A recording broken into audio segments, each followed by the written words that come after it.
Okay. तो यहाँ पे यहाँ से हम लोग स्टार्ट कर रहे हैं, ठीक है। उससे पहले यार थोड़ा सा मैं I want to talk about the de Broglie, de Broglie, ठीक है, थोड़ा सा, ज्यादा नहीं। और हाँ, थोड़ा सा कर लेते हैं उसको। ऐसा करते हैं, चलो थोड़ा रुक जाते हैं, ठीक है।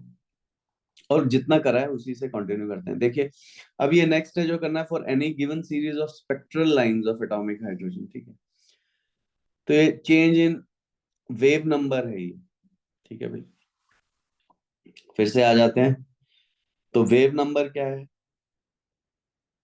हम लोग को डिफरेंस इन एनर्जीज पता है, राइट?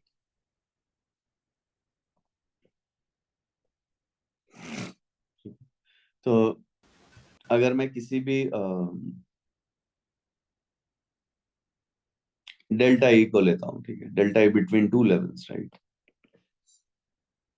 तो हमने कहा था हमारे पास आएगा 2.18 इंटू 10⁻−18, राइट?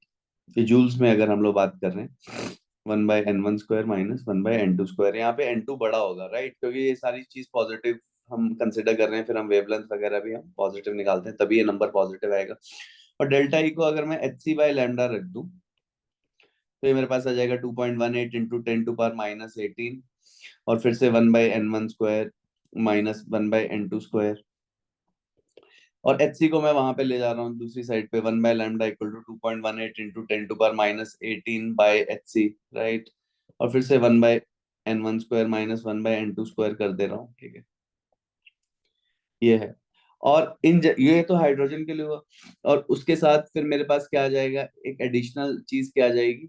अगर मैं किसी भी एटम के लिए देखूंगा तो Z² चल रहा होगा साथ में से, राइट? क्योंकि Z² भी एनर्जी लेवल्स में इन्वॉल्व होता है। तो 1/λ को ही हम वेव नंबर बोल देते हैं, ठीक है, इज इक्वल टू 1/λ, ठीक है। और ये सारा एक्सप्रेशन आ जाएगा। तो यार हमें प्रोपोर्शनैलिटीज में हम लोग डील कर रहे हैं, राइट? तो सम कांस्टेंट, सम कांस्टेंट कापा Z² इंटू 1/n1²। हमें आएंगे इस पे कि क्या कांस्टेंट है, Rydberg's constant and all that, but ये है सिचुएशन, ठीक है। ये है हमारे पास। और यहाँ पे मैं थोड़ा सा और चलो दिखा देता हूँ कि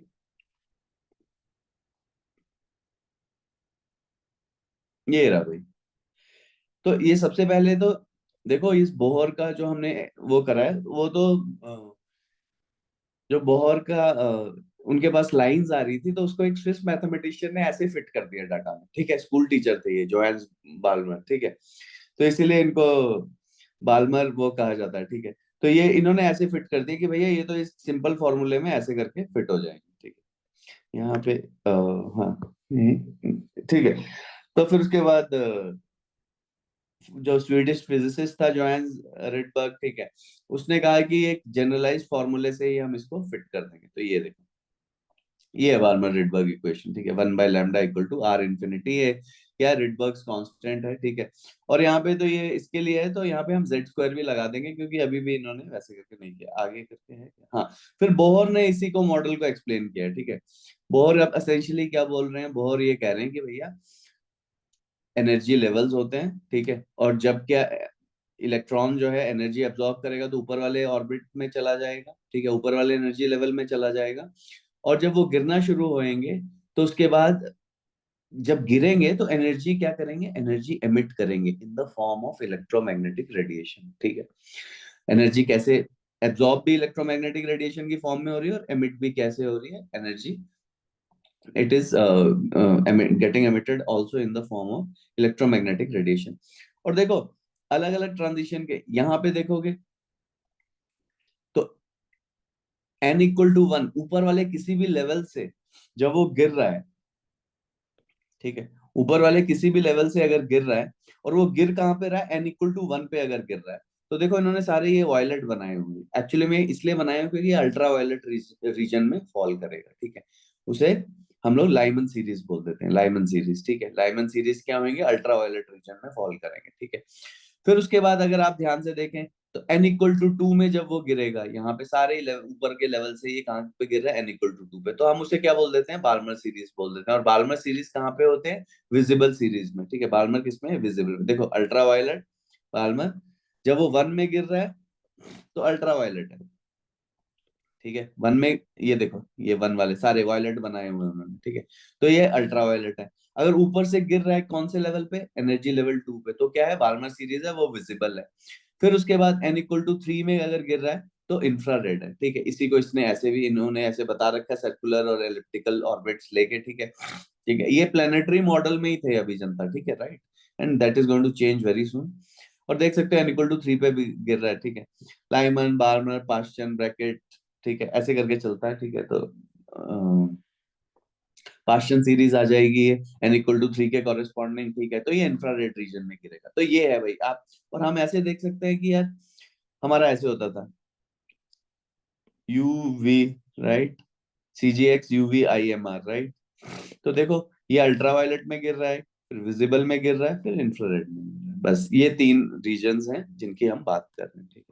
और यहाँ पे देखो फिर से वही है कि बोर ने बोल दिया कि भाई है ना, एनर्जी जो है वो डिस्क्रीट अमाउंट में गिरेगी, ठीक है। देखो उसने क्वांटाइजेशन तुरंत क्यों लगा दी, क्योंकि उसको समझ में आया कि यार बाकी लाइंस गायब हैं, और बाकी लाइंस गायब करने का एक ही तरीका है, जब हम चीजों को क्वांटाइज कर देंगे।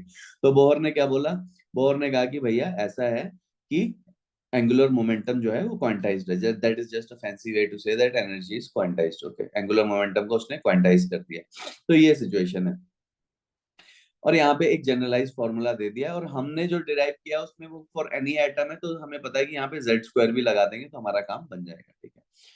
तो ये है सिचुएशन। और ठीक है भाई, यहाँ तक ये है। और सिर्फ सिंगल इलेक्ट्रॉन स्पीशीज के लिए वैलिड है, ठीक है। ये मैं बार बार ही बोल चुका हूँ कि बोर्स मॉडल जो है वो it is valid only for a single electron system, ठीक है। तो हाइड्रोजन के लिए वैलिड है, हाइड्रोजन में एक इलेक्ट्रॉन है। हीलियम के लिए वैलिड नहीं है, हीलियम में 2 इलेक्ट्रॉन है। हीलियम प्लस के लिए वैलिड है, हीलियम प्लस में एक इलेक्ट्रॉन है। लिथियम के लिए वैलिड नहीं है, लिथियम प्लस, लिथियम में 3 इलेक्ट्रॉन है। लिथियम प्लस के लिए वैलिड नहीं है, लिथियम प्लस में 2 इलेक्ट्रॉन है। लिथियम 2+ के लिए वैलिड है, उसमें वो है, ठीक है। और अब ये बोहर की लिमिटेशन है कि electrons do not move in fixed orbit, but I do not want to come to this right now, ठीक है। तो यहाँ पे ये है कि इन्होंने फिर एक, हम लोगों ने एक वर्कड एग्जांपल है यहाँ पे कि भाई कैसे करके करेंगे। तो ये देखो रिडबर्ग्स कांस्टेंट है, रिडबर्ग्स कांस्टेंट का वैल्यू कितना है, ठीक है, R इन्फिनिटी बोला हुआ है इसे, और इसका कितना वैल्यू, 1.097 इंटू 10⁻⁻2 नैनोमीटर इनवर्स, यानी 1 नैनोमीटर, ऐसे लिख दूंगा। और 1 नैनोमीटर कितना होता है, 10⁻⁻9 मीटर, राइट। तो ये मेरे पास ऐसे आ जाएगा, ऐसा यूनिट्स में अगर बात करूं मैं तो देखो इन्होंने भी नैनोमीटर्स में ही रखा हुआ है, राइट, 10⁻⁹ तो यहाँ पे ये आ जाएगा मेरा Rydberg's constant 1.097 into 10⁻7 metre inverse, right. ये ऐसा यूनिट्स में इसकी वैल्यू होगी, ठीक है। तो ये है वही सिचुएशन। और है ना, SI में रखना, ठीक है। तो एक, क्योंकि एक याद करोगे तो ये यार ठीक है, और बाकी यार आपको जैसा है, जैसी इच्छा होगी। 1.097 इंटू 10⁻⁻2 नैनोमीटर इनवर्स, बाकी वही चल रहा है हर बारी, ऊपर से गिर रहा है, नीचे से गिर रहा है, एनर्जी है, एनर्जी एब्जॉर्ब हो रही है, एनर्जी जो है अ, जैसे यहाँ पे ये है, ठीक है। चलो फिर से इसको वर्क एग्जांपल को देख लेते हैं, ठीक है। ये हमने देखा था कि बार्मर रिडबर्ग मॉडल है, calculate the wavelength of the photon emitted when electrons fall, ये हाइड्रोजन एटम के लिए बात हो रही है। तो तुरंत हम क्या लगा देंगे, देखो इसको ना करने के बहुत सारे हैं तरीके, ठीक है।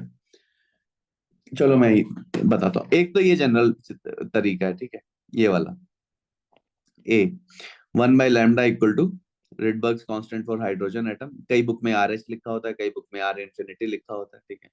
मेन चीज है उसकी वही वैल्यू रख देनी है, और मैं ऐसे करके कर दूंगा 1/n² n1² - 1/n2², ये था हमारा, राइट। और यहाँ पे ये सारी वैल्यूज रख दूंगा, 1.097 इंटू 10⁻⁷, ये मीटर इनवर्स है, राइट। और 1/n² छोटा वाला डिवाइडेड बाय 1/4²। तो ये 1/λ हो गया, तो मैं यहाँ से क्या कर लूंगा, वेवलेंथ निकाल लूंगा, ठीक है। एक तो ये तरीका है। अब डिपेंड करता है कि आपको कैसे करना है। ए का ही ऑल्टरनेट मेथड ये है, सेकंड मेथड, कि आप ऐसे कर लो, मुझे ये पता है कि energy level delta E electron volts में कैसे निकाल लूंगा मैं, 13.6 Z square 1/n1 square minus 1/n2 square. देखो, क्योंकि वो सारी चीजें चल तो एनर्जी से ही रही है, ठीक है, एनर्जी पे ही गेम हो रहा है सारा। तो मैं यहाँ पे क्या कर लूंगा, फॉर फॉर एच, जेड की वैल्यू क्या है, 1 है, क्योंकि एटॉमिक नंबर 1 है। तो यहाँ पे मैं क्या निकाल लूंगा, डेल्टा ई। देखो ये सब इलेक्ट्रॉन वोल्ट में है, ठीक है, 13.6 1 स्क्वायर, और यहाँ पे क्या हो जाएगा, 1/1 स्क्वायर माइनस 1/4 स्क्वायर। कुछ आपके पास इलेक्ट्रॉन वोल्ट आ जाएगा। तो अब मैं क्या करूंगा, देखो लैम्डा मेरे को तुरंत नैनोमीटर में कैसे मिल जाता है, जब मैं 1243, ठीक है, डिवाइडेड बाय एनर्जी को यहाँ डेल्टा ई किस में रख दूंगा, इलेक्ट्रॉन वोल्ट। तो यहाँ पे देखो एक ये तरीका हो गया कि यहाँ से लैम्डा नैनोमीटर में आपके पास तुरंत आ जाएगा, ठीक है। So these are the two methods, I think I prefer the second method, ठीक है। मतलब ये प्रेफरेंसेस की बात है, इसमें कुछ वो नहीं है। तो ये दो मेथड है, क्योंकि ये जो ऊपर वाला इक्वेशन है ये भी फैंसी तरीके से उन्होंने एच सी बाय लैम्डा को ही रीअरेंज करके वहां से लेके आए हैं, ठीक है, और कहीं से कुछ आ नहीं रहा है, सब कुछ एक ही है, ठीक है। तो जो आपको लगेगा ठीक, जिसमें आप कन्वीनियंट कंफर्टेबल फील करते हैं, आप वो वाला कर लेंगे। अब बी में उन्होंने क्या पूछा था भाई, नेक्स्ट में पूछा है कि ये तो हमने एक के लिए निकाला है, ठीक है, wavelength of the photon, calculate the energy of the photon in units of kilojoule per mole. तो आप इससे क्या करेंगे, एवोगेड्रो नंबर से हम देखो मल्टीप्लाई कर देंगे, राइट। जो भी एनर्जी आई है मेरे पास, ठीक है, इन्होंने तो वेवलेंथ निकाला, हम तो क्या करेंगे भाई, ठीक है, वेवलेंथ निकाल लिया तो कॉरेस्पॉन्डिंग एनर्जी निकाल लिया, ठीक है। ठीक है भाई, डेल हमें पता चल गया है वेवलेंथ। तो हम क्या निकाल लेंगे कि उस इलेक्ट्रोमैग्नेटिक रेडिएशन की, वो जो इलेक्ट्रोमैग्नेटिक रेडिएशन एमिट हुई है, क्योंकि n = 4 से जब n = 1 पे गिरा है वो, तो क्या करेगा, एनर्जी एमिट करेगा। तो हम देख लेंगे कि एक फोटोन की, क्योंकि हमने अभी अभी वेवलेंथ निकाल लिया है, राइट। तो एक फोटोन की एनर्जी निकाल लोगे, equal to H C by lambda, और फिर आप, है ना, एक की निकल गई तो आप एवोगेड्रो नंबर से मल्टीप्लाई कर दोगे, तो वो आ जाएगा जूल पर मोल में, और काफी बड़ा नंबर होएगा, क्योंकि यार एक मोल के लिए बात हो रही है, तो वो किलो जूल पर मोल में हम लिख देंगे, ये है सिचुएशन, ठीक है। एवोगैड्रो नंबर से हमने मल्टीप्लाई कर लिया है उस चीज को। तो ठीक है, ये 5.7 है, 5.8 है, तो ऐसा करो 5.7 करो, ठीक है, 5.7 और 5.8 करके मेरे को भेजो, ठीक है। फिर उसके बाद हम फिर से वहां पे प्रीवियस स्टेप पे जाते हैं। चलो भाई, शाबाश शाबाश शाबाश, स्टार्ट करो।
कैसे भी आप कर सकते हैं इसे, ठीक है, आपके पास 4 to 5 मिनट्स, ठीक है, उसके बाद हम लोग आ जाएंगे, ठीक है, ठीक है।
है ना, extended to include the length, what is the wavelength in nanometers and energy of the Barmer के लिए हमने कहा है कि वो गिरता है इक्वल टू 2 पे ही है, राइट। किसके लिए बात हो रही है, हाइड्रोजन के लिए। हाँ हाइड्रोजन के लिए, जब कुछ गिवन नहीं है तो हाइड्रोजन के लिए बात हो रही है। फिर से वही R infinity 1/2² minus 1/7²। R infinity की वैल्यू कितनी है, 1 पॉइंट, अगर नैनोमीटर में रखना है तो नैनोमीटर इनवर्स, राइट।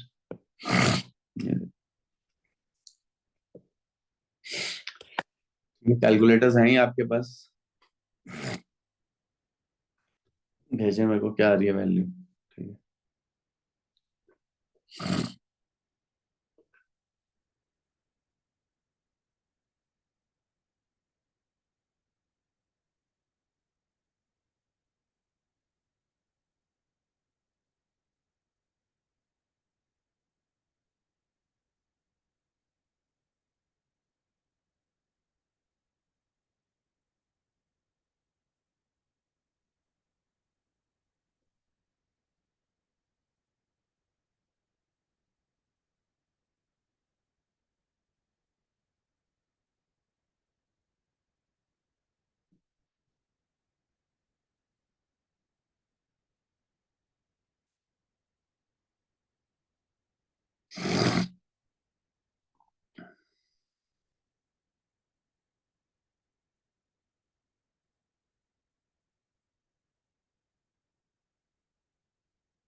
भैया यूनिट्स यूनिट्स है ना, एवरीथिंग इज यूनिट्स।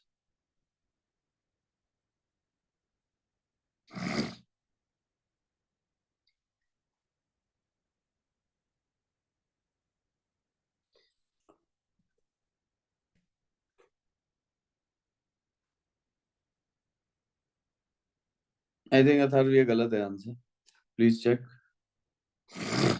फिर से।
बताए भाई, और किसी का कुछ आ रहा है आंसर तो ऐसे बता दो।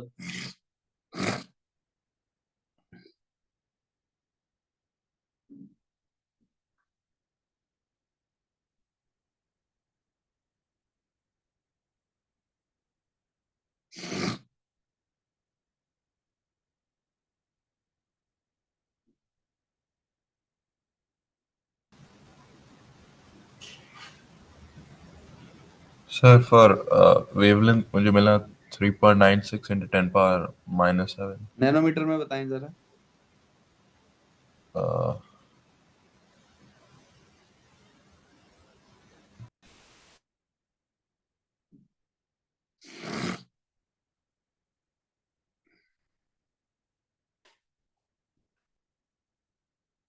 सर हम्म, सर मुझे आया 3.98 × 10⁻² यानी कितना हो गया वो यार, 10 की पावर हटा के थ्री बोल दे। Ninety eight 398। ठीक है, सही है।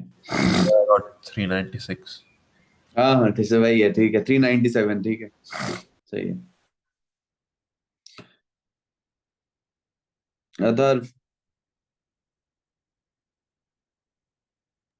सर वो एनर्जी कैसे निकालते हैं? एनर्जी तो जेब से निकालते हैं, पड़ा हुआ है ऐसे निकालने के लिए एनर्जी। देखो, एक तो ये फॉर्मूला है कैसे करके, ये जो 1/λ वाला किया है, ठीक है। और एक आप बच्चों घर पे जाके यार करना है, ठीक है ना, पूछने से कि क्या एनर्जी निकल जाती है वो आपका काम नहीं है। अगर मैंने नहीं बताया फिर वो मेरे को एक बात आ रही है समझ में, ठीक है। और आप you can always refer to thing. दो लेवल्स के बीच में एनर्जी कैसे निकलेगी भाई, एनर्जी डिफरेंस यहाँ पे कैसे निकलेगा, डेल्टा ई का क्या होगा। 13.6 इलेक्ट्रॉन वोल्ट्स की बात हो रही है यहाँ पे, Z² 1/2² -1/7², यहाँ पे ये इतने इलेक्ट्रॉन वोल्ट एनर्जी निकलेगी। तो lambda corresponding to this in nanometre will be 1.1243 divided by whatever this delta E is in electron volt। यहाँ Z क्या है, 1 है। तो यहाँ से एनर्जी डेल्टा ई निकाल लोगे और ये कर लोगे, या तो चाहो वैसे ऊपर से डायरेक्ट कर लो, जैसी इच्छा है, ठीक है, मैंने बोल रखा है। तो यहाँ से लैम्डा नैनोमीटर में आ गया, ठीक है भाई, एक तो ये हो गया। नेक्स्ट है किलो जूल। अब ये जो भी आपने वेवलेंथ निकाला है, अब क्या करेंगे हम, इसके कॉरेस्पॉन्डिंग हम क्या निकाल लेंगे यहाँ पे, इक्वल टू Hc/λ, राइट। क्योंकि ये जो वेवलेंथ है जो हमने निकाली है वो पर्टिकुलर, ठीक है, इलेक्ट्रोमैग्नेटिक स्पेक्ट्रम में लाइट की है, ठीक है। तो हम क्या करेंगे, ये अल्ट्रावायलेट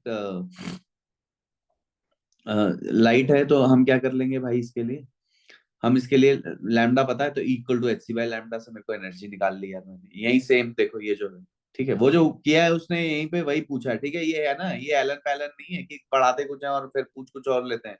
जो करा रहे हैं वही पूछ रहे हैं। पहले उसने वो उसको सेम किया है और उसके बाद फिर 5.7 में एग्जैक्टली आपको वही चीज लगानी है। करके बताएं भाई कितना आ रहा है एनर्जी। शाबाश शाबाश।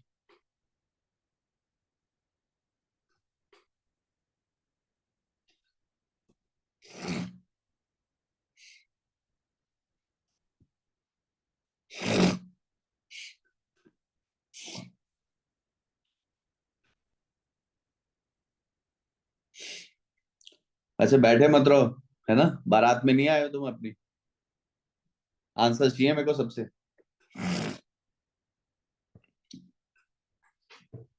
और पैरेलल में खोल के रखो अपना ये नोट, यहाँ पे रेफर करो इसको तुरंत। दहेज की में नहीं मिले हैं तुम्हें ये।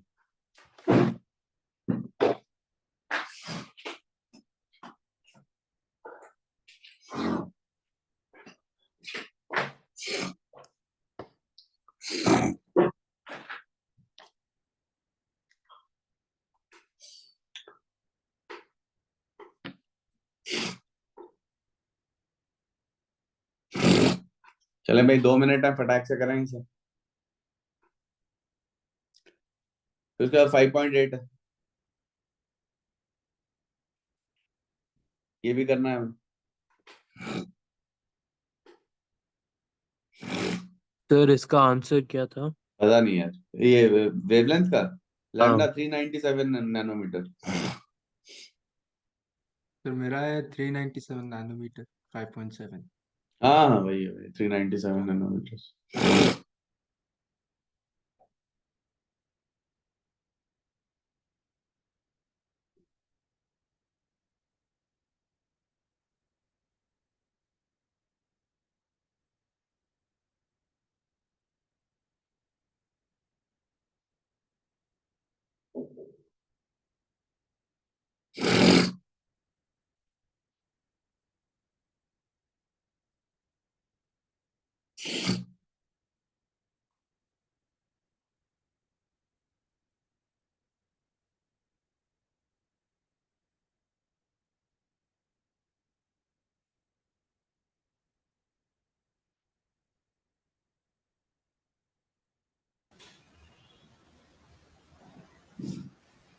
सर एनर्जी मुझे मिला 300 किलो जूल पर मोल।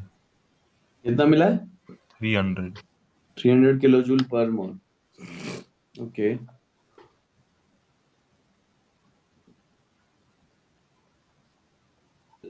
लैम्डा अपना कितना आया था?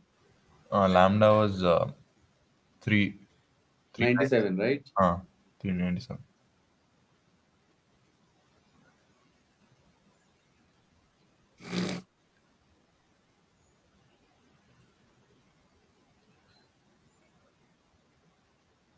सर हाँ, बोलते रहो। सर मुझे आया 200 सर 299.8 300 किलो कुछ आएगा यार, कितना आ रहा है? 299.8 आया।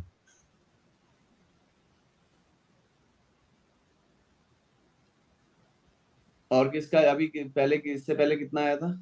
सर 300 मुझे आया था। देखो, हम ऐसे भी कर सकते हैं, राइट? तो ये हमने कर लिया है। और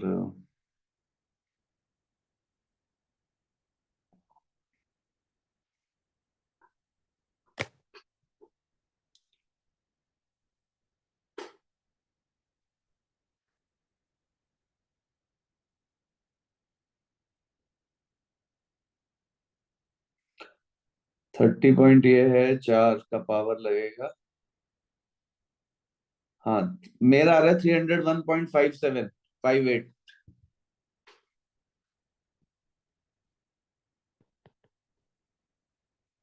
पर मोल। देखो मैंने कैसे कर लिया ये। ग्रीन। यार यहाँ से मेरे को वेवलेंथ पता ही है, 397 मीटर है, तो मेरे को पता है कि एनर्जी में इलेक्ट्रॉन वोल्ट में तुरंत निकाल सकता हूँ। मैंने बताया था आप लोग को, यही 1243/397, यही कर लोगे, ये एनर्जी इलेक्ट्रॉन वोल्ट में आ जाएगी। तो इसको जूल्स में कैसे कन्वर्ट कर लेंगे हम? 1243/397, इसको मैं मल्टीप्लाई कर दूंगा 1.6 इंटू 10⁻⁻19 से, राइट? ठीक है, क्योंकि ये एनर्जी इलेक्ट्रॉन वोल्ट्स में है, और ये हो जाएगा हमारी conversion, this many joules in 1 electron volts. ठीक है, और उसके बाद ये तो 1 के लिए है, तो हम कैसे करेंगे? 6.022 इंटू 10⁻23 से मल्टीप्लाई कर देंगे, ठीक है, फोटॉन्स, क्योंकि ये एक फोटोन का था, डिवाइडेड बाय 1 मोल। तो ये जूल में अगर सब कुछ बैठेगा, तो ये सब कुछ करने के बाद आपका आ जाएगा 30.157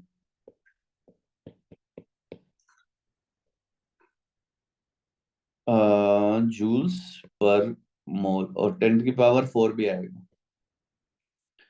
तो 10⁻3 तो किलो जूल में ही चला गया, तो ये बच गया 301 पॉइंट। देखो यार कैलकुलेटर में कितना था, कुछ और ही था। हाँ, ये था 1.576 था, तो 1.58 हो जाएगा वो, बट एनीवेज, तो 301.6 ही कर दो इसको। तो ये किलो जूल पर मोल आ गया। ठीक है भाई, ये आई बात समझ में? क्या किया है यहाँ पे? ठीक है, सेम है, वही चीज बार बार ही हो रही है। एनर्जी यूनिट्स है, ये कन्वर्जन बहुत यूजफुल है, मैंने बता रखा है बार बार ही। ठीक है, लैम्डा नैनोमीटर में एनर्जी इलेक्ट्रॉन वोल्ट में, तुरंत मैंने एक फोटोन की एनर्जी निकाल ली इलेक्ट्रॉन वोल्ट में, उसे मैंने जूल्स में कन्वर्ट कर दिया, और एक मोल का निकालना है तो 6.022 इंटू 10⁻23 से मल्टीप्लाई कर दिया। ठीक है, तो और ये फाइनल हमारे पास ये आंसर आ गया। ठीक है, अब 5.8 पे जाए जाए, शाबाश, फिर से 5 मिनट है आपके पास, 7:40 तक टाइम।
सर मेरा फर्स्ट वाले के लिए 1876.1 नैनोमीटर आया।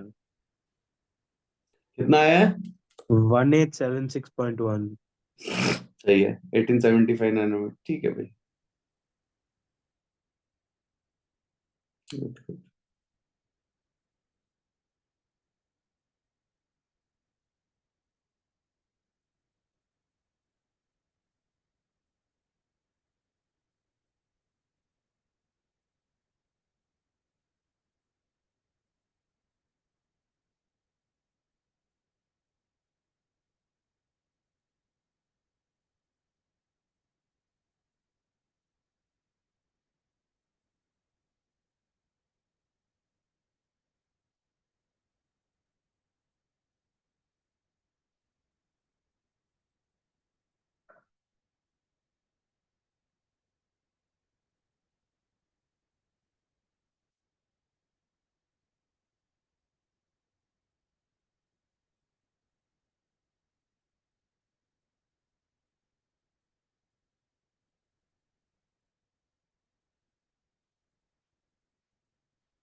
Sir, I got 1875.16 nanometers.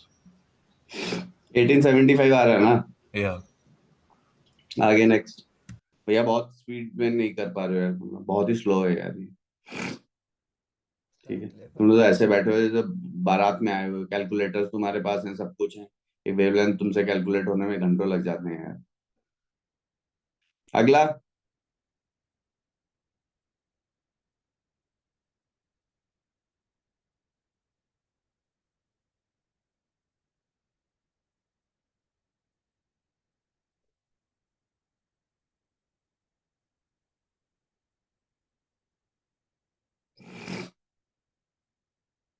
5.8 ए अथर्व, है ना? गड़बड़ है ये। 5.8 बी, या तो तुमने ए और बी को जंबल कर दिया है। बट 18.752 तो नैनोमीटर आ ही नहीं रहा है। इट इज 1875 नैनोमीटर ए का, and the B is 820.4 nanometre. एक तुम्हारा सही है, एक में गड़बड़ है यार। सर मेरे सेकंड वाले के लिए 1.01 नैनोमीटर आया। हाँ ठीक है भैया 820। ठीक सर है भाई यार। फर्स्ट फर्स्ट क्या था? है फर्स्ट इज 1870। 1875 राइट। ठीक है, हाँ पहले वाले का है 1875 नैनोमीटर,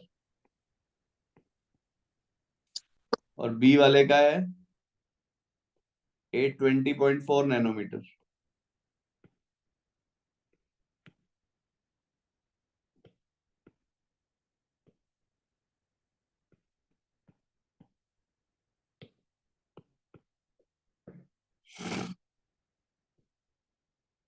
ठीक, तो ये है अभी। ठीक है, यहाँ पे देखो लॉन्गेस्ट वेवलेंथ के लिए, मतलब लॉन्गेस्ट वेवलेंथ का क्या मतलब है, ठीक है, कि एनर्जी मिनिमम होगी। ठीक है, ए के लिए देखो लॉन्गेस्ट वेवलेंथ का क्या मतलब है, यहाँ पे थोड़ा और नीचे है।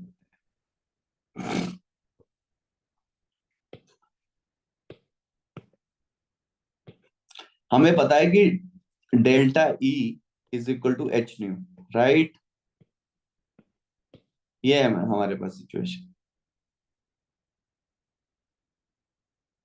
ये है delta equal to H C by lambda, यानी कि लैम्डा कितना होता है H C upon delta E. यहाँ से क्या, इसका क्या मतलब हुआ कि lambda is inversely proportional to the difference in energy. तो जब मैं लॉन्गेस्ट की बात कर रहा हूं तो डेल्टा ई क्या होगा, सबसे कम होना चाहिए।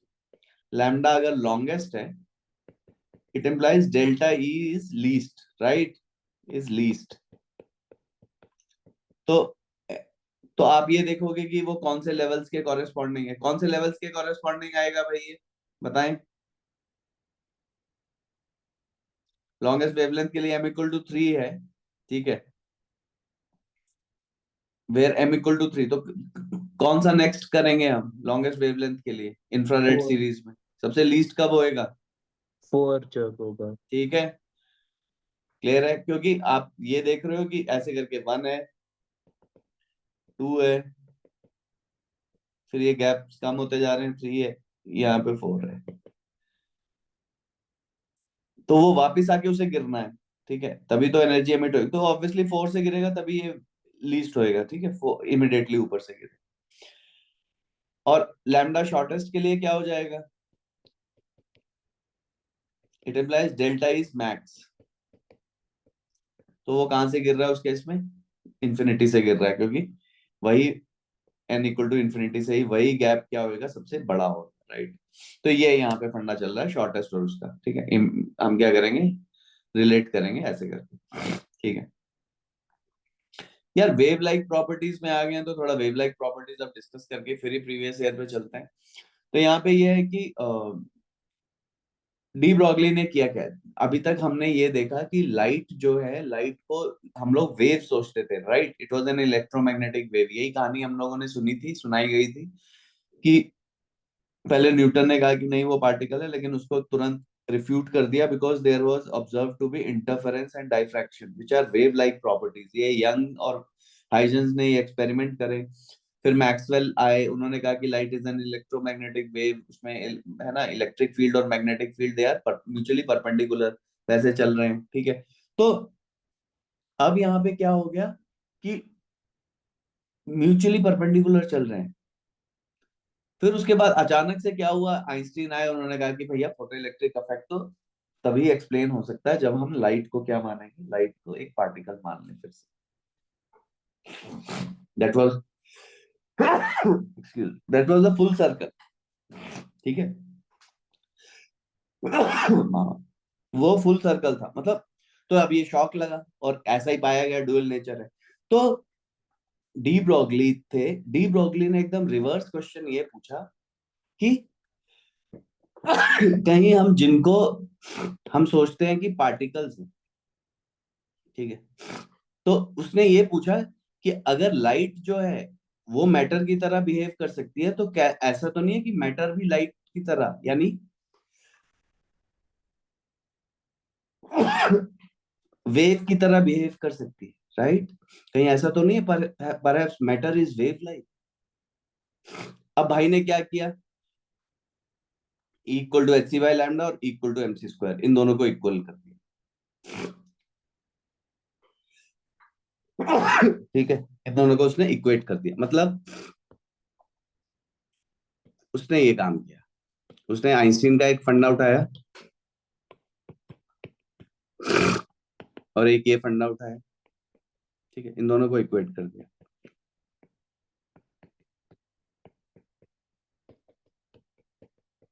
तो वेवलेंथ आ गई ये।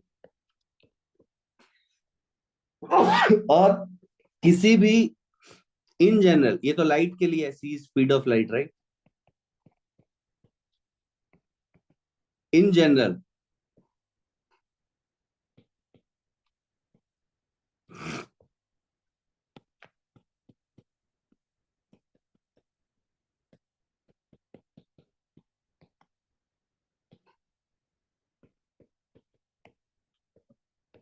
स्पीड है v, तो ये हो, ठीक है, c की जगह v रख दिया। And obviously this is applicable only to moving particles,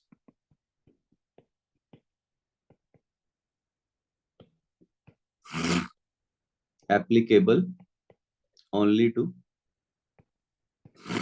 moving particles,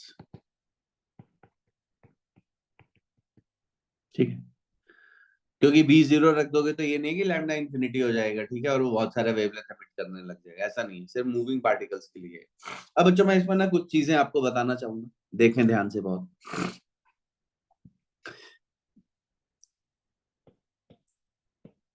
जब एक charge particle, when a charge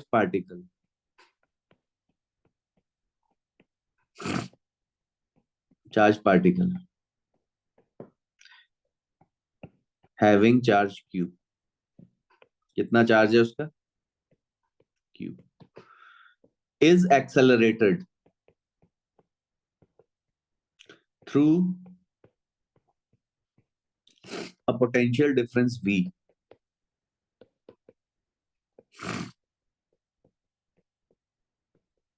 capital V volts,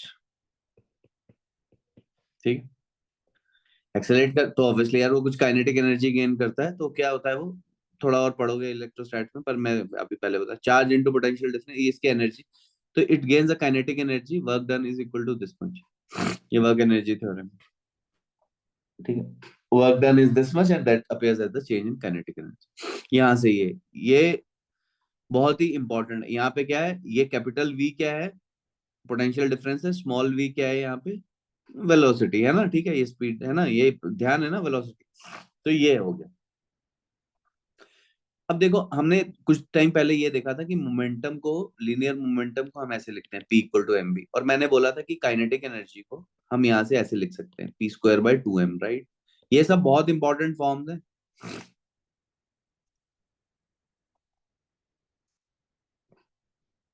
तो मैं यहाँ पे इसको ऐसे लिख सकता हूँ, यहाँ इसको यहाँ नहीं रखता हूँ, यहीं रखता हूँ नीचे, चेंज कर देता हूँ। It implies Q V is equal to half M V square, kinetic energy है, इसको मैं कैसे लिख सकता हूँ, momentum P square by 2m।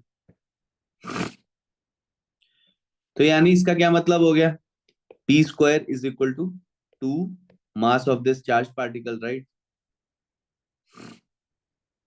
Charge Q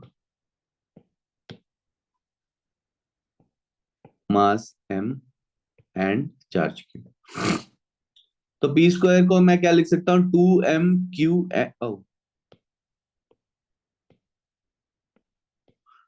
Q into we. तो यहां से मेरे पास ये मोमेंटम क्या आ गया बच्चों, square root of 2m Q and v, यहाँ पे v क्या है, पोटेंशियल डिफरेंस है, ठीक है। तो यहाँ पे लैम्डा क्या आ गया, मेरा h अपॉन p होता है, यही डी ब्रोगली का है इक्वेशन, और यही मैंने कैसे कर दिया। अब लैब में क्या करोगे, एक चार्ज पार्टिकल को एक्सेलरेट करोगे और ये सब करोगे, तो उसके केस में यहाँ पे क्या आ जाएगा, देखो,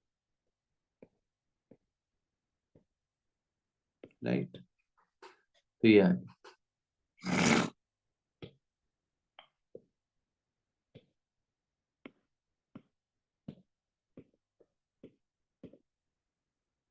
ठीक, या आप इसे ऐसे भी लिख सकते हो, p को हम कैसे लिख सकते हैं, मोमेंटम को, क्योंकि पी स्क्वायर क्या है भाई, देखो पी स्क्वायर अभी अभी हमने बताया by 2m is kinetic energy, right? तो यहाँ से मैं मोमेंटम को ऐसे भी लिख सकता हूँ, स्क्वायर रूट 2m के ई। तो यहाँ पे मैं इसको ऐसे भी लिख सकता हूँ, h अपॉन p की जगह मैंने ये लिख दिया, square root 2m true mass into kinetic energy, right? ये ऐसे लिख दिया। तो देखो मेरे पास ये डी ब्रॉगली के 3 आ गए हैं, ठीक है। और सबसे सिंपलेस्ट क्या है, वही lambda equal to h upon m, ये है, राइट? मोमेंटम को ही हम p से डिनोट करते, ये है भाई, ये है इन एसेंस। फोटो खींच लो इसकी तुरंत, फिर हम जा रहे हैं प्रीवियस ईयर आईटीजे पे। खींच ली फोटो या बुला रहे हो दुल्हन के कैमरे वाले को कि वो खींचेगा? सर एक सेकंड। हो गया? तो एच क्या है? एच प्लैंक्स कांस्टेंट है बच्चे। हाँ, ठीक है।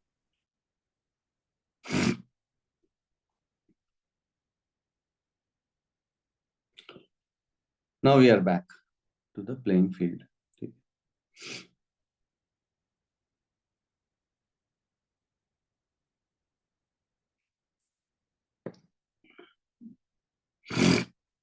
यार। ठीक है, तो ऐसा कर रहे हैं, हो सकता है कि चलो कुछ थोड़ा होमवर्क भी देता हूँ पहले, इसको करो होमवर्क में।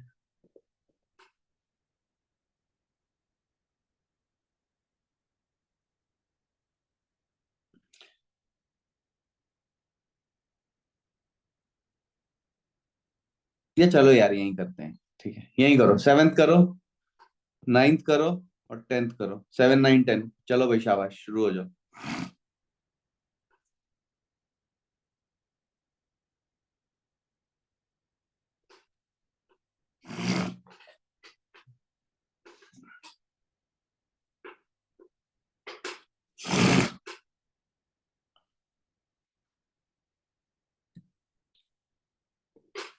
ठीक है, वेव नंबर है वो, ध्यान से देखना, उसे न्यू मत रीड कर लेना, nu bar is wave number, 1/λ है वो।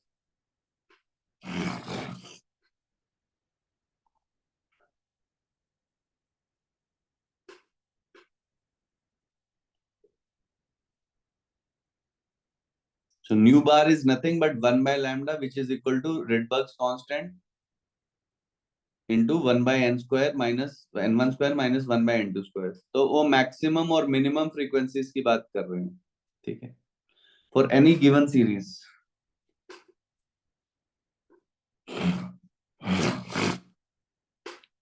और यहाँ पे हम बात कर रहे हैं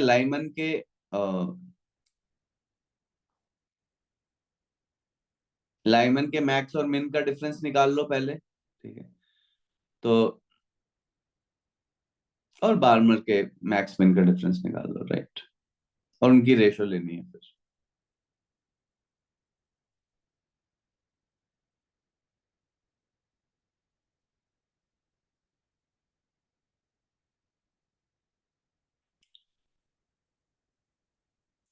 पहले delta nu bar for Lyman निकालो।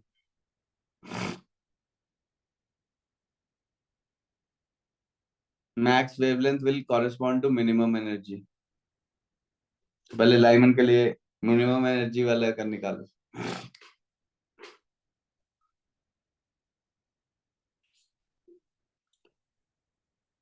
मैक्सिमम एंड मिनिमम, ठीक है। इसका भी एक बार आप साइड में खोल कर ऐसे ऐसे कर दो, थोड़ा सा और। ये देखो, हाँ यहीं तक आए थे हम लोग। तो हमने ये कहा कि तो लाइमन के लिए अब रेशियोज की बात हो रही है, राइट? तो मैक्स जो होएगा वो कितना होएगा, क्योंकि एंड में सब कट जाएंगे, ठीक है। तो अगर लाइमन के लिए मुझे मैक्स निकालना है, राइट, तो ये मैक्स कब होएगा वो देख लेंगे हम यहाँ से। ये सब एक कांस्टेंट है, ये 1 ही है।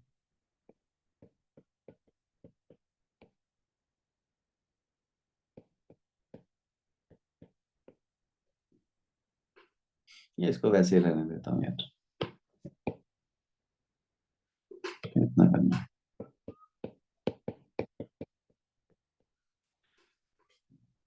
तो इसको मैक्स करना है हमें। जो इनिशियल लेवल है लाइमन के लिए,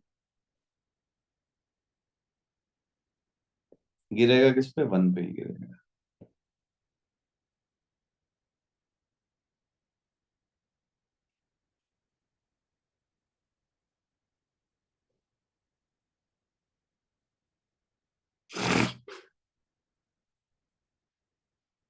लाइमन के लिए ऐसे है।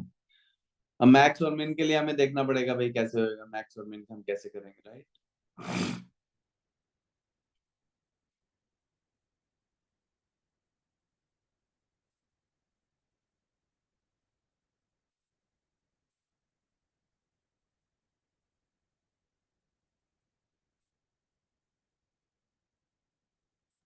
सर एक बार ऑप्शंस दिखा सकते हो? बिल्कुल बिल्कुल दिखा सकते हैं। सर मेरा सी आया। ओके। सेवेंथ वाले के लिए। ओके ठीक है, देखते हैं अभी। नाइस।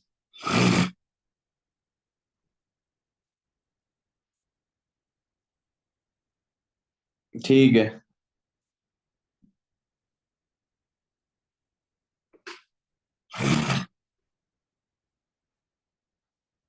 मैक्स के लिए है ना, इन्फिनिटी रख देंगे, और मिन के लिए 2 रख देंगे।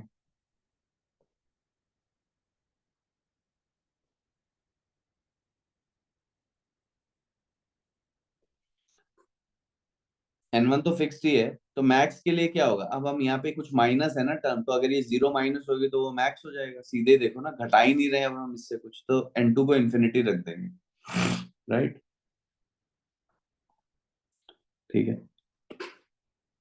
और मैक्स, क्योंकि इसको मैक्स करना है, this is nothing but 1/λ, right? यानी इस न्यू मैं इसको मैक्स करने के लिए क्या करूंगा मैं? n2 क्या हो जाएगा? इन्फिनिटी।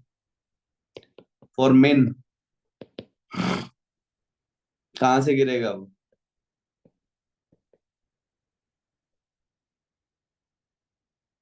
2 से,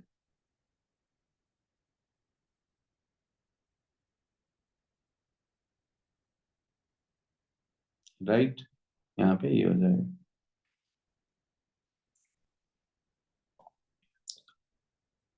तो मैक्स के लिए मेरे पास देखो कितना आ जाएगा,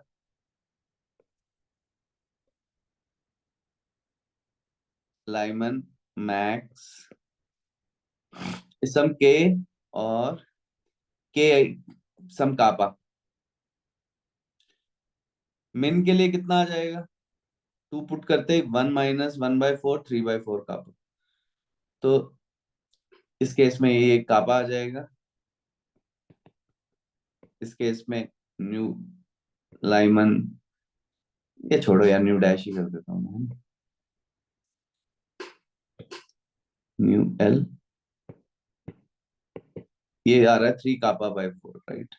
तो इनके बीच में डिफरेंस कितना हो जाएगा? ये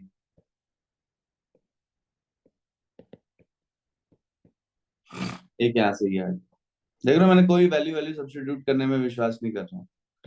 अब ये दूसरे वाले का क्या था यहाँ पे? अब हमें क्या करना था लाइमन के बाद? बाल्मर सीरीज में, राइट? तो बाल्मर सीरीज में भी सेम चीज हो जाएगी, बस वो n1 क्या हो जाएगा? 2 हो जाएगा। तो यहाँ पे बाल्मर सीरीज के लिए मैक्स का वैल्यू कितना हो जाएगा? कापा, यहाँ पे 1/2² माइनस 1/∞²। ये कापा/4 आया बामर के लिए। बामर के लिए ही वो 3 से गिरेगा, राइट? कितना हो गया ये? 9 4 5 36। इसको मैं 9 कापा/36 लिख ले रहा हूँ, है ना, क्योंकि मेरे को सब्ट्रैक्ट करना है वो।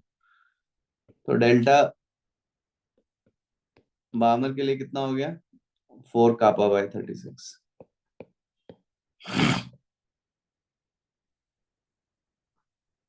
यहाँ पे ये ऐसे है,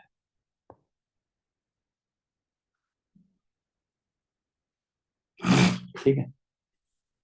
और हमें रेशियो क्या निकालना था, लाइमन का और बाम, तो यानी इट एम्प्लाइज, अब फिर से ब्लैक कर देता हूँ, it implies delta nu bar Lyman by delta nu bar Balmer. ये है kappa by 4 by 5 kappa by 36।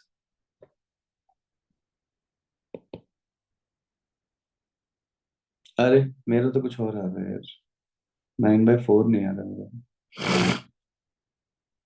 कहीं और गड़बड़ कर दिया मैंने। है दे 4। सर इधर सब्ट्रैक्ट करना था ना, 4K/36 है। अच्छा अच्छा अच्छा अच्छा, हमने सब्ट्रैक्ट नहीं किया है अभी बामर को। नहीं नहीं, करा तो था यार मैंने। 4 कापा बाय 36 ही तो आएगा, है ना। 9/4 कापा, हाँ। सर लेकिन आपने यहाँ 5K/36 ले लिया ब्लैक पार्ट में। ओके ओके ओके, ये ले रहा है 4 कापा बाय 36, सॉरी। ये हो गया भाई लोग, है ना, 4 कापा बाय 36। और ऊपर वाला कितना हो गया डिफरेंस, ये वाला तो मैंने सही लिया है, राइट। ये तो कापा बाय 4 ही है। और हाँ यहाँ पे कितना है डेल्टा, 4 कापा बाय 36। दोनों सही लिए हैं मैंने यार।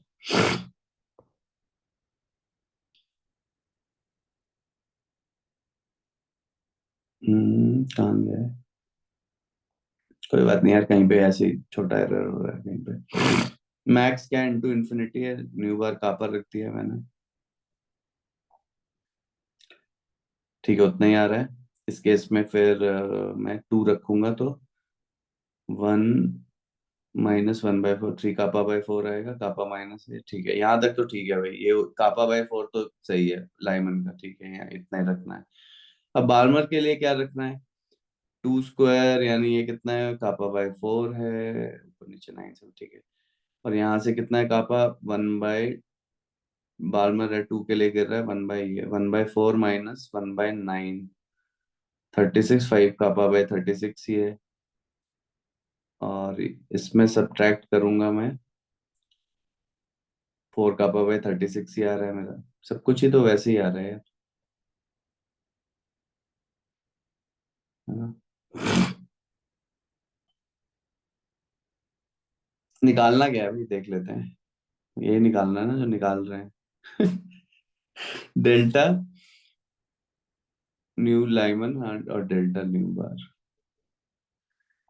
हाँ यार, निकालना तो भैया यही है जो हम निकाल रहे हैं, हमारे तो एक भी ऑप्शन नहीं आ रहा है। हाँ, ये रहा।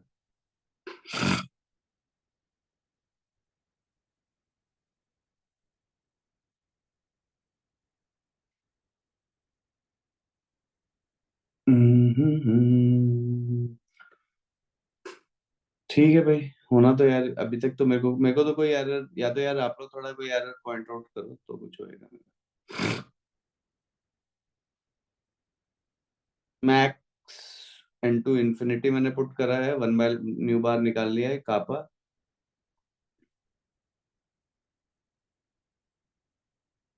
1 बाय क्या आ रहा है, हाँ यार लाइमन है, राइट, ठीक है।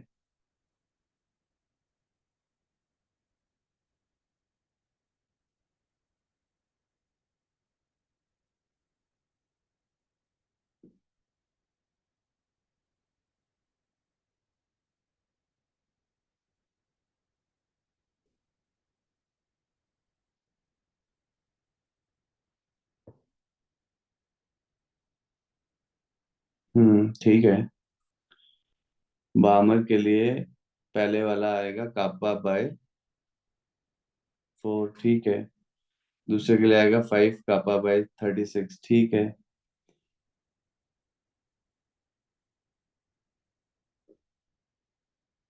यहाँ तक तो सही चल रहा हूँ मैं। और कापा बाय 4 को मैंने ऊपर नीचे 9 से मल्टीप्लाई कर लिया, तो 936 बनाने के लिए, ठीक है। फिर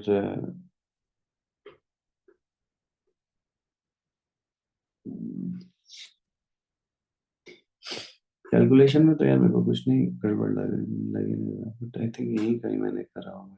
क्योंकि मेरे को भी जल्दी उड़ने की आदत रहती है ना। Sir, how did you get 4K by 4 kappa by 36?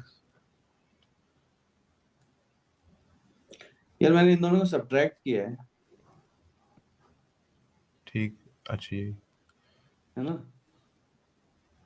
क्योंकि वही निकालना है, डिफरेंस ही निकालना है, राइट। तो मैंने वो कापा को वहां से वो ले लिया यार।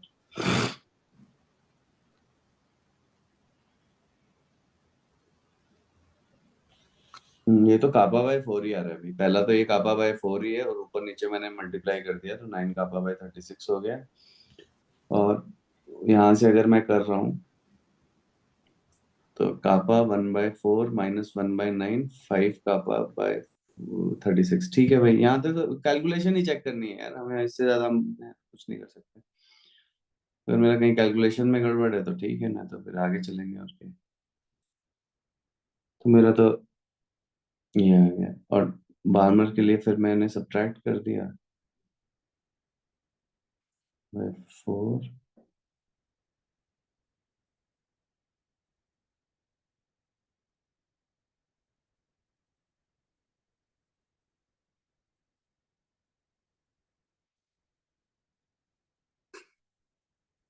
नहीं यार, मेरे को तो कहीं पे एरर नहीं लग रहा है अभी।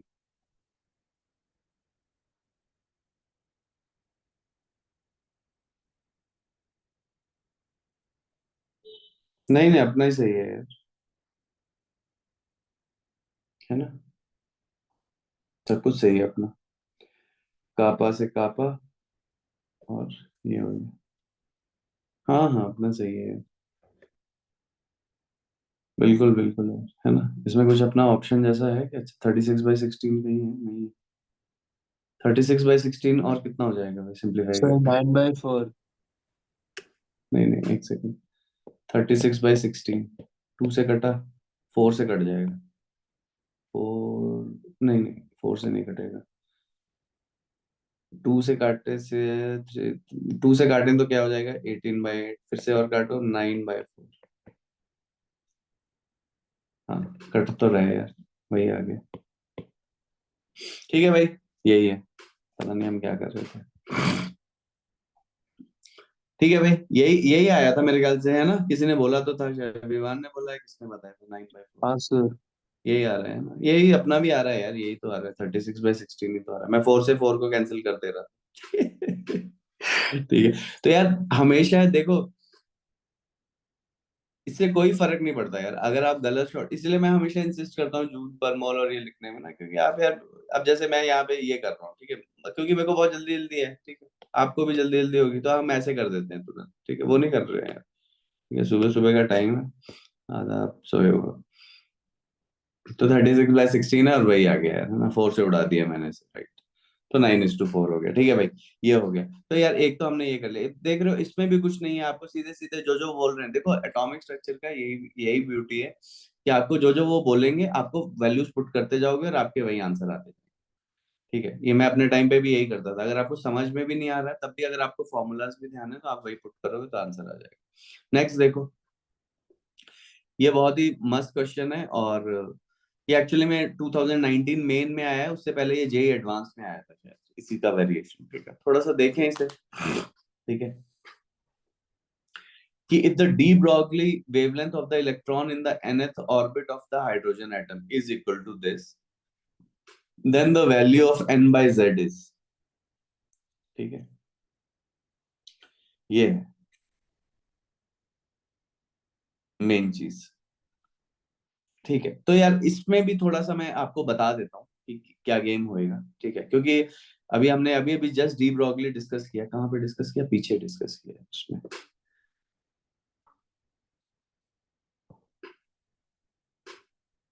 यहाँ के डिस्कस किया, ठीक है। अब यार उसमें ये है कि एक ये बहुत इंटरेस्टिंग क्वेश्चन आया था, आई थिंक इट अपेयर्ड इन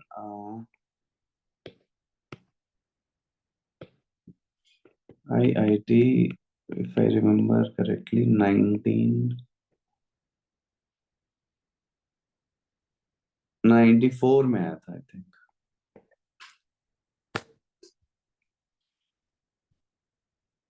देखता हूँ यार कब आया था।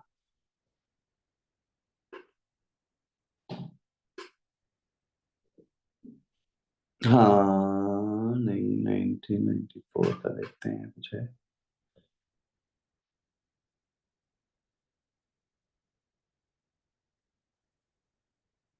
गायब है 93। अच्छा हाँ ये देखो ये आया था 94 में आया था, याद है मुझे। ये ठीक है 1994 में आया हुआ है। Find out the number of waves made bye a Bohr's electron in one complete revolution in its third orbit. ठीक है तो यार फिर से वही है, थोड़ा सा ना इसमें फिजिक्स फिर से देखो कि कितने वेव्स बनाएगा Bohr electron in one complete revolution in its third orbit. तो इसको थोड़ा सा ऐसे करते हैं जनता कि ऐसे करके वो घूम रहा है सर्कल में,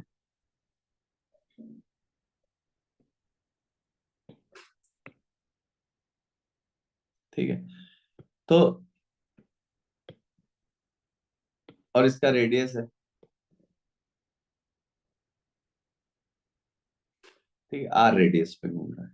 ठीक है तो यार बच्चों हम लोग क्या करते हैं यहाँ पे कि 2 pi are is equal to ये जो देखो जो इंटरफेरेंस जो वर्ड हम यूज कर रहे हैं ना उसमें एक्चुअली में हम ये यूज करते हैं कि जो पाथ डिफरेंस है इट शुड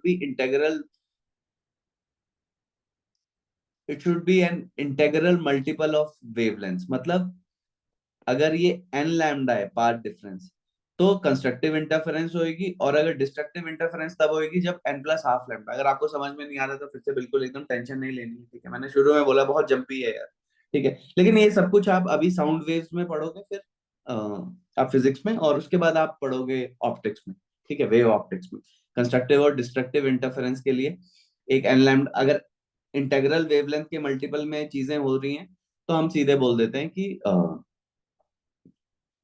कंस्ट्रक्टिव इंटरफेरेंस अगर कर रही है। अगर इसमें एन प्लस हाफ लैम्डा के उसमें हो रही है तो डिस्ट्रक्टिव है, ये डिस्ट्रक्टिव है इंटरफेरेंस के लिए। अपन को इतना नहीं जानना है अभी, ठीक है क्योंकि मैंने बताया कि आप ये पढ़ोगे और and you will come back, you will complete a full circle in physics.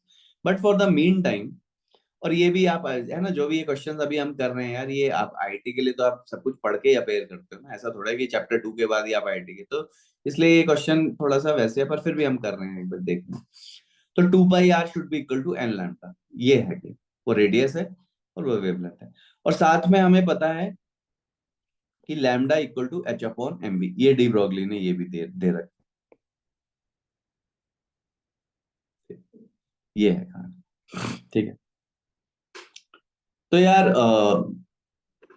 इन दोनों कॉन्सेप्ट्स को इस क्वेश्चन ने कंबाइन किया बेसिकली, ठीक है क्या कर रहा है इन्हीं दोनों क्वेश्चंस को इसने कंबाइन करा है। इन्होंने कहा कि भैया इस पर्टिकुलर केस में हम क्या, तो एंड रिजल्ट ये आता है कि नंबर ऑफ वेव्स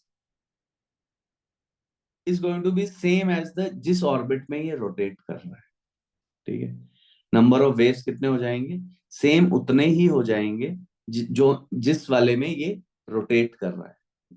मतलब अगर थर्ड ऑर्बिट में रोटेट कर रहा है तो 3 वेव बनाएगा, फोर्थ में कर रहा है रोटेट तो 4 वेव्स बनाएगा, सेकंड ऑर्बिट में रोटेट कर रहा है तो 2 वेव्स बनाएगा, ठीक है एंड रिजल्ट हमारे पास ये है इस चीज का, ठीक है। और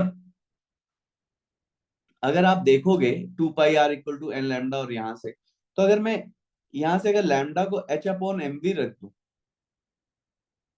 इन दिस, तो मेरे पास ये आ जा रहा है 2 pi are N, right lambda की जगह क्या रख दिया एच अपॉन एम वी। अब देखो मैं इसे रीअरेंज कर ले रहा हूँ, तो देखो क्या आ जा रहा है मेरे पास M V R equal to N H upon 2 pi, right है ना।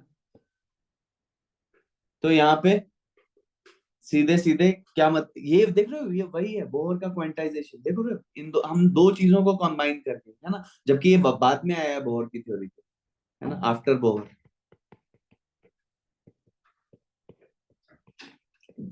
ठीक तो हमारे लिए चीजें सीधी सीधी आ गई कि भैया जोन से ऑर्बिट में आप घूम रहे हो, ठीक है जिस ऑर्बिट में आप घूम रहे हो उतनी ही नंबर ऑफ वेव्स है, ठीक है सीधी बात ये है, ठीक है एक तो ये हमारे पास ये आता है, ठीक है 2 pi R equal to N lambda, lambda equal to H upon M V, ठीक है और हमने सीधे सीधे ये कर दिया, ठीक है तो थर्ड ऑर्बिट का मतलब है कि 3 ही वेव्स बनेंगे, ठीक है यहाँ पे एक तो मैं यहाँ पे तो, और इसी क्वेश्चन को बेसिकली यही क्वेश्चन देखो मैंने बोला हुआ है कि क्या करते हैं आईआईटी प्रीवियस ईयर जो भी आईआईटी के क्वेश्चन होंगे वहीं से वो लोग उठा लेंगे और फिर उसे कन्वर्ट कर देंगे मल्टीपल चॉइस में, ठीक है। तो ये देखो, find out the number of waves made by Bohr's electron in one complete revolution in its third orbit, ठीक है। तो M V R equal to N H upon two pi है, ठीक है। तो एन थ्री है वहां पे, तो उस केस में two pi R equal to N lambda है, तो वो एन भी सेम ही होएगा, मतलब N orbit and N number of waves will be same, ठीक है। क्योंकि यहाँ पे देखो, यहाँ पे ये जो एन है, this is number of waves,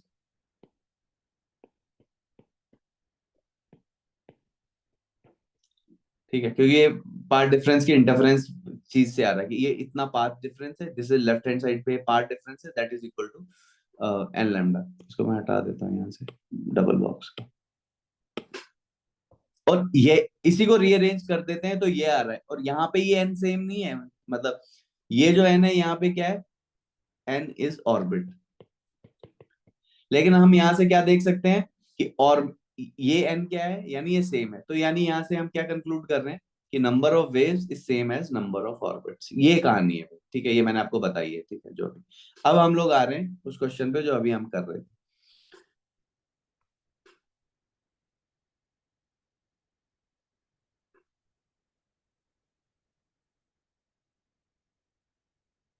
ये है भाई। अब देखो, डी ब्रॉगली वेवलेंथ दे रखी है, अब आपको लैम्डा क्या है, equal to H upon M B, lambda दे ही रखा है आपको 1.5 ए नॉट, तो आपको एन बाई जेड की वैल्यू बतानी है, ठीक है। डी ब्रॉगली वेवलेंथ दे रखी है, हाइड्रोजन ए नॉट क्या है, बोहर रेडियस है, तो आपको क्या बताना है, एन बाई जेड की वैल्यू बताना है। या देखो फिर से, ठीक है, again this is relatively quite simple, इसमें हमें हमें कुछ नहीं करना है ज्यादा, ठीक है। हमारे पास जो जो डाटा है, हमें हमें ये देखना है कि यार हमारे पास कौन से फॉर्मूले कौन से अवेलेबल है, पहले तो हमें ये देखना है, राइट। तो हमारे पास कौन सा फॉर्मूला अवेलेबल है, एक तो यही फॉर्मूला अवेलेबल है कि रेडियस क्या होता है, ए नॉट, यहाँ पे आ गया।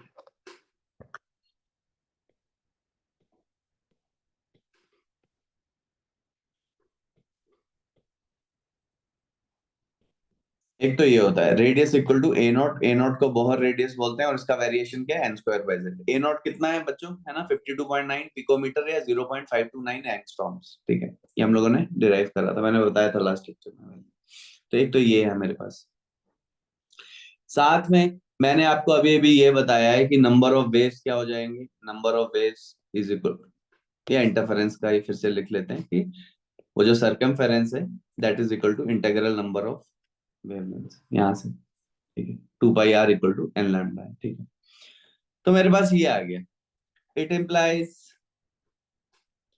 टू पाई, राइट, आर की जगह मैंने क्या रख दिया,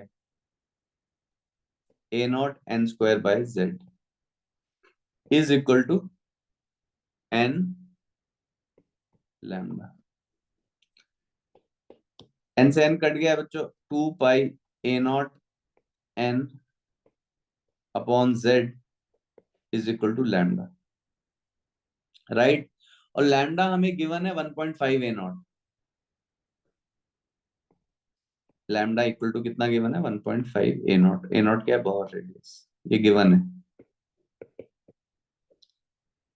ठीक है। तो यहाँ पे मेरे पास ये आ गया 2 pi A naught N upon Z is equal to 1.5 A not.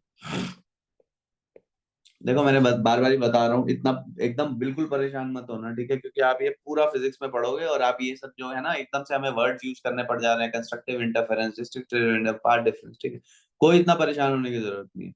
और प्लस ये जो स्पेसिफिक क्वेश्चन है, इस स्पेसिफिक क्वेश्चन आप एकदम टेंशन ही मत लो यार, ठीक है, क्योंकि आप फिर से पढ़ोगे यार पूरा फिजिक्स में, ठीक है, ये डिराइव करोगे, पूरी सारी चीजें डिराइव करोगे, ठीक है, मॉडर्न फिजिक्स में क्लास 12 में, उसके बाद आप अपने एग्जाम्स लिखोगे, the real exam which will matter. तो इतना परेशान होने की जरूरत नहीं है कि अरे हम अभी एटॉमिक स्ट्रक्चर पढ़ रहे हैं और हमें तो ये वाला फंडा नहीं समझ नहीं आएगा यार, ठीक है, कोई टेंशन मत लो। आपको मैंने बोला है कि मेरा एक्सपेक्टेशन क्या है इससे, आपसे इस चैप्टर में, कि भैया आपको फॉर्मूले ध्यान में हो और आप उनको उनमें वैल्यूज प्लग इन कर पाओ। मैं ये यहाँ पे एक्सपेक्ट ही नहीं कर रहा हूँ कि आप यहाँ पे कुछ कर पाओ, ठीक है। तो यहाँ पे 1.5 पाई ए नॉट दे रखा था, ठीक है, पाई ए नॉट ये गिवन है हमें वेवलेंथ, राइट।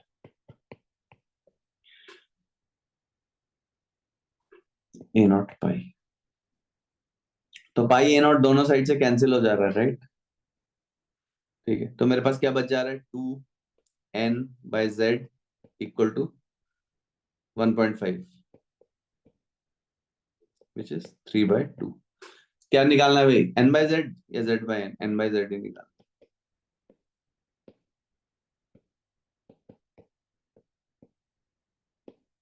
3/4 आ गया। ठीक, ये है काम, ये मैंने इसलिए सॉल्व कर दिया क्योंकि यार है ना, इसमें सब कॉन्सेप्ट ऐसे लग रहे हैं। ठीक है, तो ये वाला बहुत इंपॉर्टेंट फंडा है जो मैंने अभी अभी आपको बताया। ठीक है,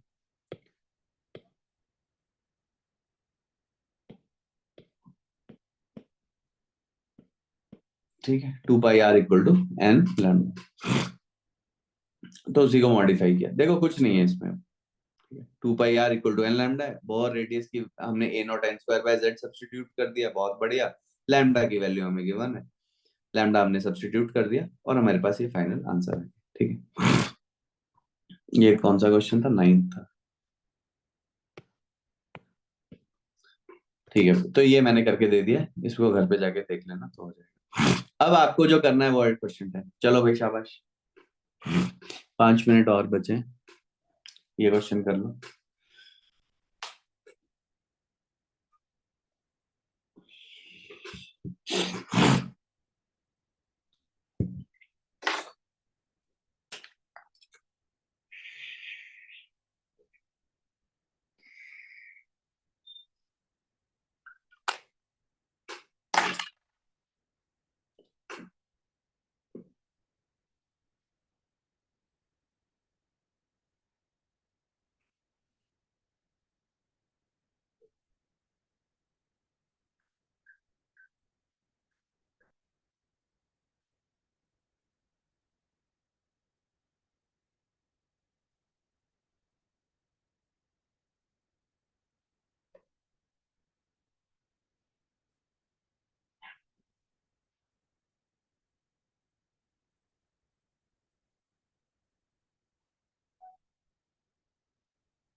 D Broglie wavelength associated with ये मतलब है ना, काइनेटिक एनर्जी मुझे निकाल लेनी है। ठीक है,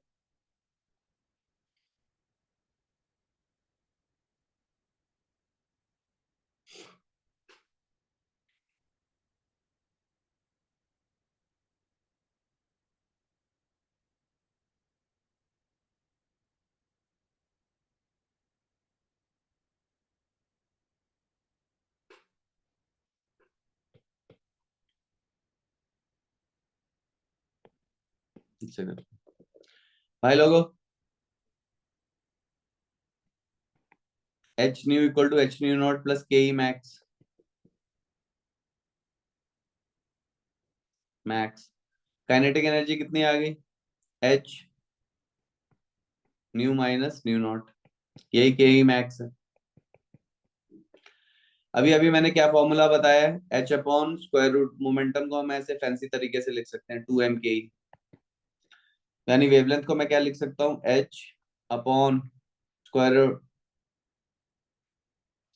2m, और काइनेटिक एनर्जी को मैंने क्या लिख दिया है, ये h nu minus nu naught सी।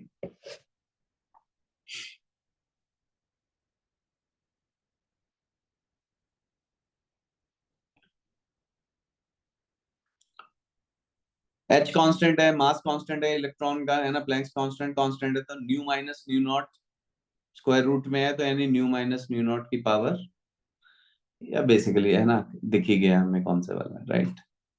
लास्ट वाला हो जाएगा। भैया क्लियर हुआ क्या बोला मैंने?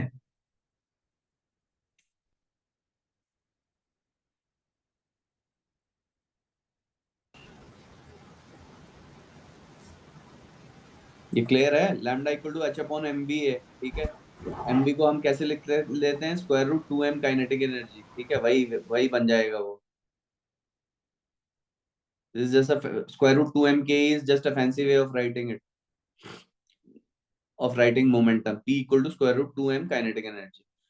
और यहाँ पे फोटो इलेक्ट्रिक इफेक्ट से h nu equal to H nu naught plus kinetic energy. Kinetic energy कितनी होगी? H nu minus h nu naught. तो मैंने वही सब्स्टिट्यूट कर दिया, तो मेरे पास ये क्या आ गया? डी ब्रॉगली वेवलेंथ आ गई।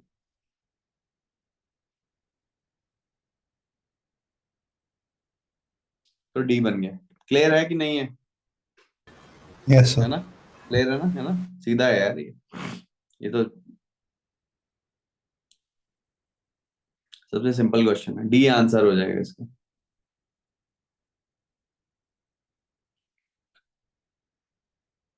900 नैनोमीटर है। Heat treatment of muscular pain involves radiation wavelength of about 900 nanometre. कौन सी स्पेक्ट्रल लाइन हाइड्रोजन एटम की सूटेबल है इस पर्पस के लिए?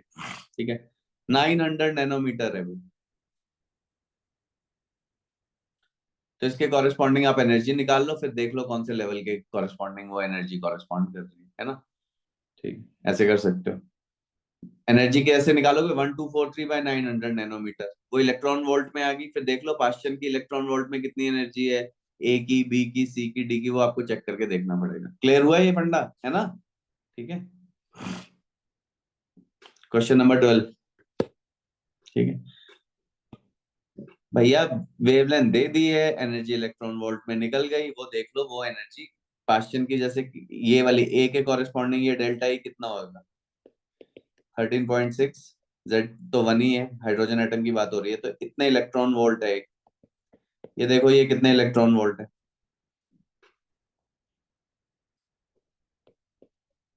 ठीक है,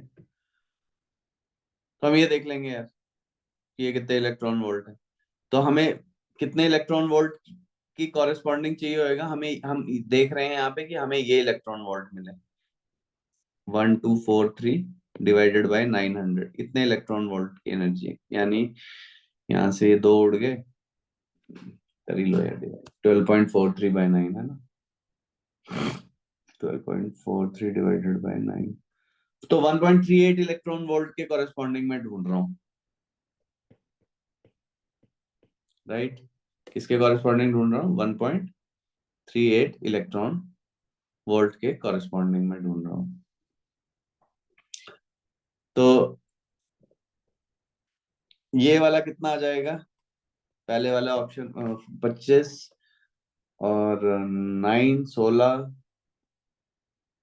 divided by 25 divided by 9 into 13.6। ये तो 0.96 आ रहा है। नहीं, सेकंड वाले में पास्चन है, इंफिनिटी से 3 जा रहा है, 13.6/9, 13.6 डिवाइडेड बाय 9। ठीक, लाइमन का तो 1 ही हो जाएगा, बामन का 13.6/4 हो जाएगा। तो यार ये सबसे यही क्लोजेस्ट आ रहा है, राइट? बी 1.38 है, तो ये बी ऑप्शन हो जाएगा। ठीक है भाई, आई बात समझ में? है ना? सबके एनर्जी लेवल कैलकुलेट करके देख लो। ये ए का हो गया। अब मैं बी का अगर एनर्जी लेवल कैलकुलेट करूंगा तो बी के लिए मेरे पास क्या आएगा एनर्जी लेवल बी के लिए? फिर से ये डेल्टा ही कितना हो जाएगा? 13.6, राइट? 1/3 square minus 1/∞²। तो दिस इज इक्वल टू 13.6/9। ठीक है, तो ये अपना काम हो जाएगा। 13.6 divided by 9 is 1.5 electron volt, so this is the closest. ठीक है, तो इस वेवलेंथ से हमारा काम हो जाएगा। सी, तो सारे के सारे बच्चों फॉर्मूले लगा के हमें करने। ठीक है, और कुछ दाएं बाएं हमें करना नहीं है यहाँ पे। ठीक है,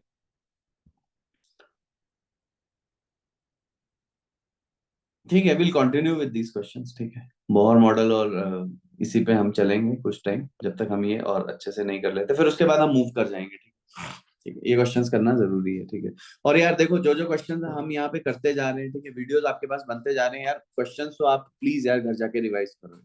ठीक है, if you are not going to put the work, बहुत ही चीजें मैंने बताया है, 10 से 11 में एक गैप है, and that will be resolve only through consistent work. आपको रोज काम करना पड़ेगा यार। अगर आपको फुटबॉल भी खेलना है, या आपको गिटार भी बजाना है, पियानो भी करना है, या बैडमिंटन भी खेलना है, तो आपको रोज जाके करना पड़ेगा। ठीक है, you cannot skip things if you want to achieve a certain level. Same things hold here. ठीक है, आपको यहाँ पे भी काम करना पड़ेगा रेगुलर तरीके से, तभी आपका गेम होएगा। और आप देखोगे कि कुछ नहीं है यार, सारी जगह वही एनर्जी और इसको रिलेट करना है, एनर्जी वेवलेंथ, एनर्जी वेवलेंथ, और कुछ है ही नहीं इस चैप्टर में। ठीक है, तो majority of the question solve हो जाएंगे ऐसे ही। फिर हम जाएंगे, फिर हम मूव करेंगे, इसके बाद हम हाइजेनबर्ग अनसर्टेनिटी प्रिंसिपल और श्रोडिंगर वेव इक्वेशन को पकड़ेंगे। तब हम फिर जाके ये जो ऑर्बिटल और ये सब ये जो फोटो बने हुए हैं, ठीक है, यहाँ पे ये सब क्वेश्चन है, इन पे हम आएंगे, ठीक है। तो that is again a lot of fun, ठीक है। So there is a lot of fun in this chapter. मैंने बताया हुआ है अपने टाइम में I was not able to understand things because यार राइटली सो, क्योंकि आप क्लास 11 में ही आपने ये पढ़ना शुरू कर दिया, तो आप कैसे समझ पाओगे इसे, right? But in class 11 I was able to solve all the previous year IIT questions, ठीक है, मेरे से आराम से हो जाते थे बगैर कुछ जाने हुए भी कि मैं क्या कर रहा हूँ, ठीक है, क्योंकि मेरे को पता है कि यार ये फॉर्मूला है और इसके ये वैल्यूज पुट करने हैं, और कुछ है ही नहीं क्योंकि वहां, ठीक। So that is the ability which I am looking in you to develop, कि भाई आपको नंबर्स प्लग इन करने आने चाहिए। आपके पास एक इक्वेशन है, आपको नंबर प्लग इन करना है, आपको एक पास एक इक्वेशन है, आपको नंबर्स प्लग इन करना है। And then obviously you are going to read this chapter in much detail in class 12 in physics. उस टाइम पे आप ये जो कंस्ट्रक्टिव इंटरफेरेंस, डिस्ट्रक्टिव इंटरफेरेंस है, ये आप क्लास 11 में साउंड वेव्स में देख चुके होंगे। ये n lambda n plus half lambda जो मैंने इंट्रोड्यूस करा है, राइट, उसको भी आप देख चुके होंगे। तब आपको चीजें और अच्छे से समझ में आएंगी। फिर आप उसे वेव ऑप्टिक्स में देख चुके होंगे। So there will be a lot of reinforcing of this concept, so you don't have to worry, ठीक है। अभी अभी जो जो कराया जा रहा है आप उसे घर पे जाके रिवाइज करें एंड एंश्योर कि जो जो यहाँ पे हम क्वेश्चंस कर रहे हैं वो आप कर पाए, ठीक है। चलिए मिलते हैं नेक्स्ट में और देखता हूँ, ठीक है, उसके बीच में। चलो भाई, take care and keep revising, ठीक है। Thank you sir, bye. Okay, चलो thank you sir, bye sir. Bye bye thank you sir. Bye bye bye bye bye.